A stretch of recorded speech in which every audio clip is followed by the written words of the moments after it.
मध्य प्रदेश के नवनियुक्त कैबिनेट मंत्री गौरीशंकर बिसेन रविवार को महाराष्ट्र के गोंदिया पहुंचे। बिसेन सोमवार सुबह बालाघाट जाएंगे, जहां उनके स्वागत को लेकर तैयारियां की जा रही हैं। बालाघाट में गौरीशंकर बिसेन का स्वागत समारोह और कार्यकर्ता सम्मेलन रखा गया है। बीजेपी के राष्ट्रीय महासचिव कैलाश विजयवर्गीय इस कार्यक्रम में वो भी शामिल होने वाले। खास बातचीत में बिसेन ने बताया कि मंत्री बनने के बाद उनकी क्या प्राथमिकताएं रहेंगी। साथ ही कार्यकर्ता सम्मेलन का जिम्मा संभाल रही मौसम बिसेन ने भी बताया कि आगे अब उनकी किस तरह की रणनीति रहेगी।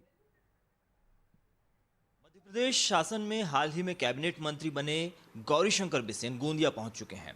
कल वो बालाघाट जाएंगे और इस पूरे कार्यक्रम को भव्य बनाने के लिए पार्टी के स्तर पर तैयारियां चल रही हैं। बिसेन साहब, सबसे पहले आपको मंत्री बनने के लिए शुभकामनाएं। लंबे समय तक आप मध्य प्रदेश शासन का हिस्सा रहे हैं, एक बार फिर आपको ये जिम्मेदारी मिली है।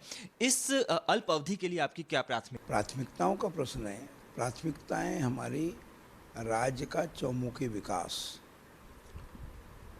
अधोसंरचना का उन्नयन और जो हमारे डेवलपमेंट के वर्क्स चल रहे हैं उनको गतिशील करना, उनको जल्द से जल्द पूर्ण करने का प्रयास करना। इसी के साथ साथ जनकल्याण के जो काम हैं, लाडली बहना योजना।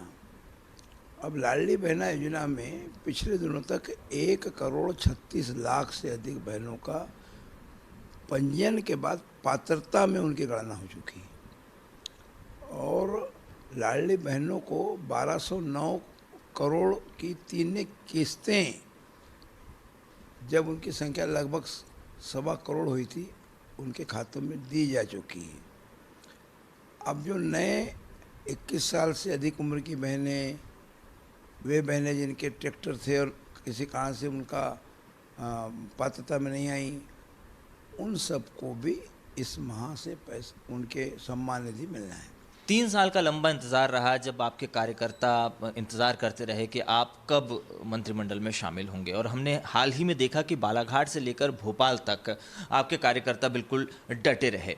तो आप इसे किस तरीके से देखते हैं और आपके मंत्री बनने के बाद इस पूरे अंचल में, महाकौशल पूरे क्षेत्र में भारतीय जनता पार्टी को किस तरीके से मजबूती मिलेगी?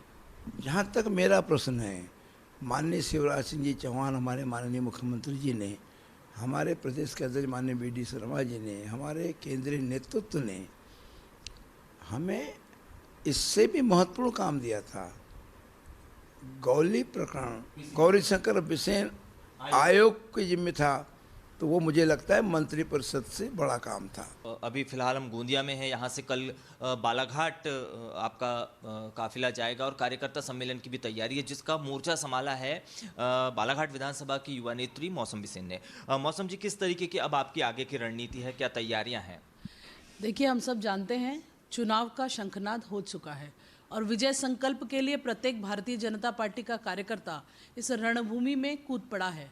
ये बड़े हर्ष की बात है कि जो लंबे समय से इंतज़ार था, जो एक कसक बालाघाट जिले वासियों से की थी कि उनके सर्वमान्य नेता, जन जन के लोकप्रिय श्री गौरीशंकर जी बिसेन कहीं ना कहीं कैबिनेट का हिस्सा नहीं बन पाए थे, उन्हें मंत्रिमंडल में स्थान देने पर मैं केंद्रीय नेतृत्व का, प्रदेश के मुखिया शिवराज सिंह जी चौहान और भाजपा परिवार को बहुत बहुत साधुवाद बालाघाट की ओर से देती हूं।